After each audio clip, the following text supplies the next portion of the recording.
I'm just sitting on my porch Where outside in the sun. are you in the Bahamas? Yes. Oh, is that the Airstream behind you? No, it's a little one room sort of wood shack. And what do you love about that solitude? What's life like for you there?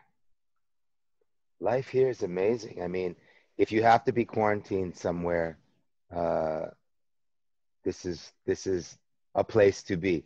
For me, this is my home. This is where my mother's family comes from. This is where I was partially raised.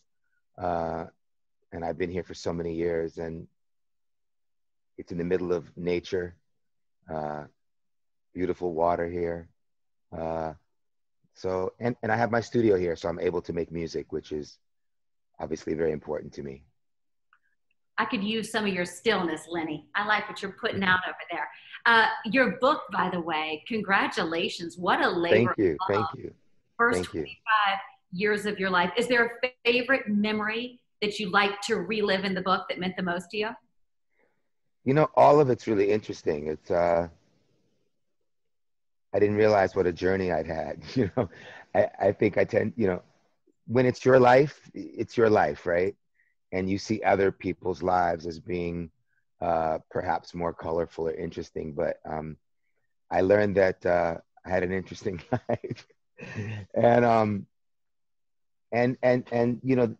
the wonderful thing about writing this book, uh, beyond anything, was the healing that I got from it, especially when it comes to the relationship that I had with my father, which was challenging and very interesting, um, and full of love, but we just had a hard time expressing certain things. He did especially, but in being able to back up and look at my father as a character, because we're all characters in the book. I'm a character, um, I was able to really see him uh, as he was, as a human being who was doing the best he could with what he had based upon his Yeah. life and his upbringing and his issues and challenges and so forth. So there was a lot of healing. This was the best form of therapy I could have ever had. What would your dad think about your life now and where you are?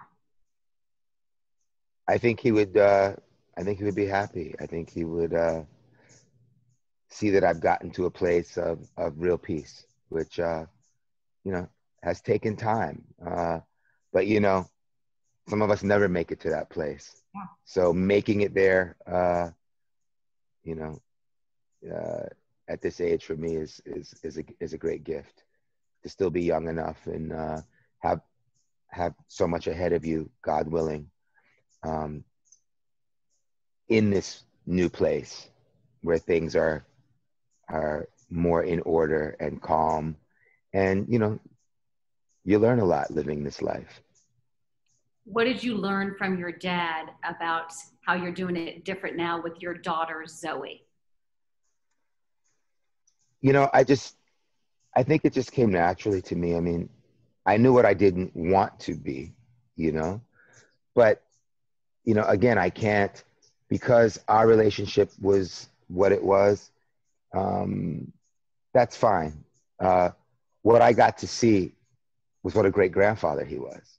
Really? Um, yeah, he was a Always wonderful he was a generation. wonderful grandfather, and so I got to see that and experience that, and my daughter got to experience that.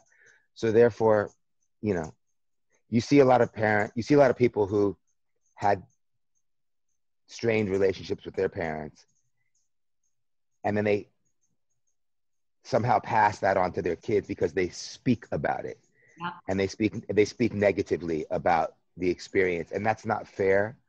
And so therefore, like I said, I got to watch him be a wonderful grandfather, and that was great. And Zoe is just sensational. I love that she says you guys talk every single day. And when you answer the phone when she calls, she just gets a hey baby love. And I was thinking about back in the day, she would talk when you'd pick her up at school, that she was so excited to see you, but then all the other kids would go crazy. what does Lenny Kravitz look like at pickup at school? Like, I need to know. Please tell me you're wearing a see-through shirt. It's I mean, real. at that point, you know, yeah, I was probably wearing something crazy and driving some crazy car, you know.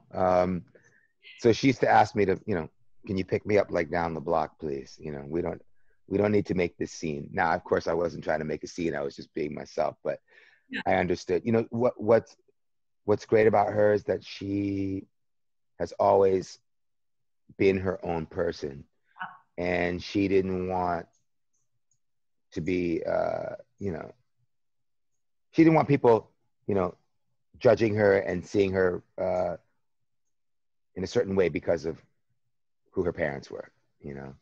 And that's wonderful because a lot of kids like to use that for the attention. But she was completely the opposite.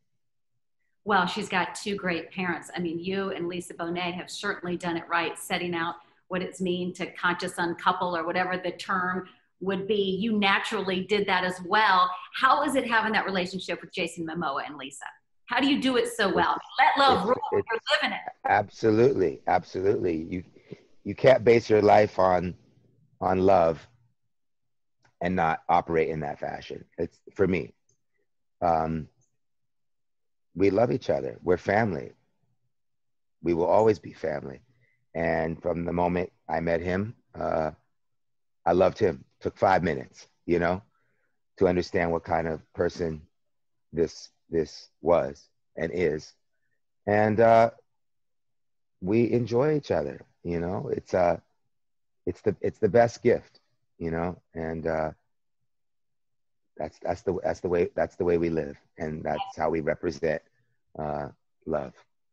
Have you ever borrowed his scrunchie? Not yet, no. It truly is. I love seeing that. You know, they have that red table talk Jada does where it's family sitting down.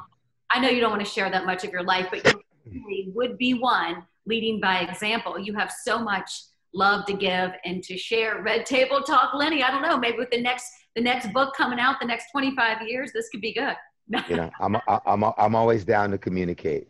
Always down to communicate.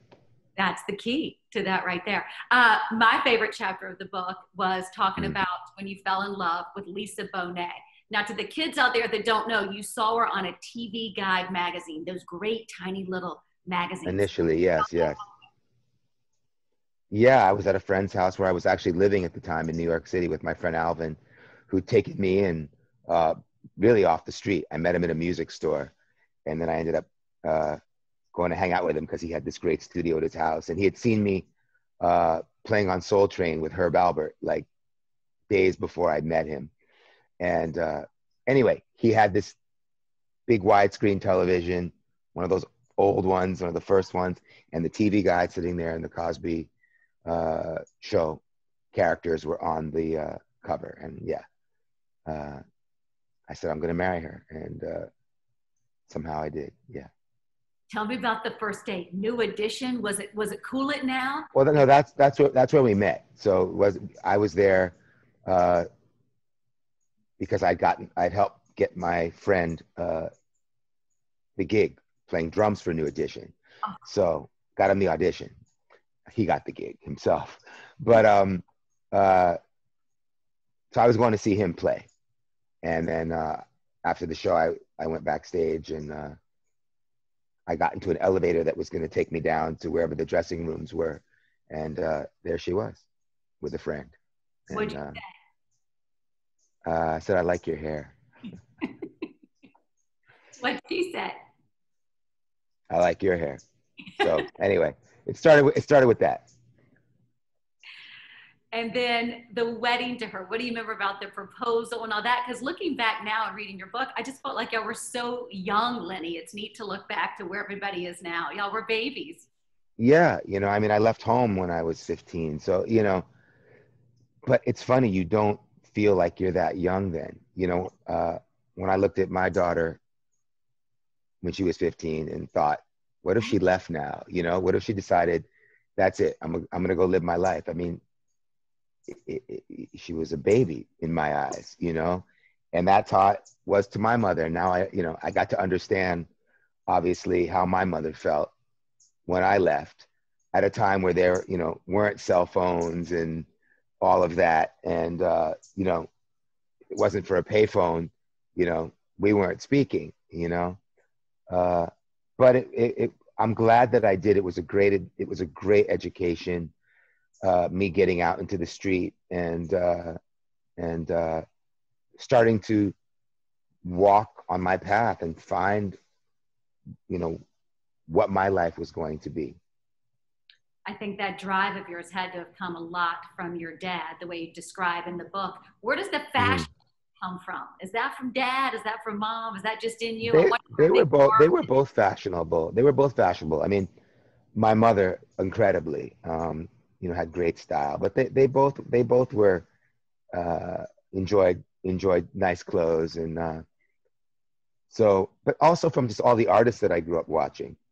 You know, from the Jackson 5 to David Bowie to Jimi Hendrix to Robert Plant and Led Zeppelin and, you know, I mean, whomever, Miles Davis, you know, I enjoyed seeing people that had a unique style.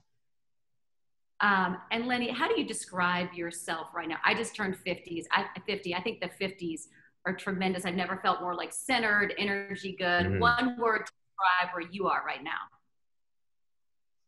Peaceful. Peaceful. Yeah. I feel the most free I ever have, and still with the same energy. You know, you know, I go into the studio, I do my thing, whatever it is I'm doing, and I still have that spark that I had in high school. You know, so it's a great place to still have your energy, but have enough time behind you to where you've learned something. And I don't mean to be vacuous, but you have never looked sexier. I mean, that Men's Health article, I wanted to paddleboard in my jeans. I mean, that was goal number one for me. Physically, have you ever felt fitter? No, and that's the point.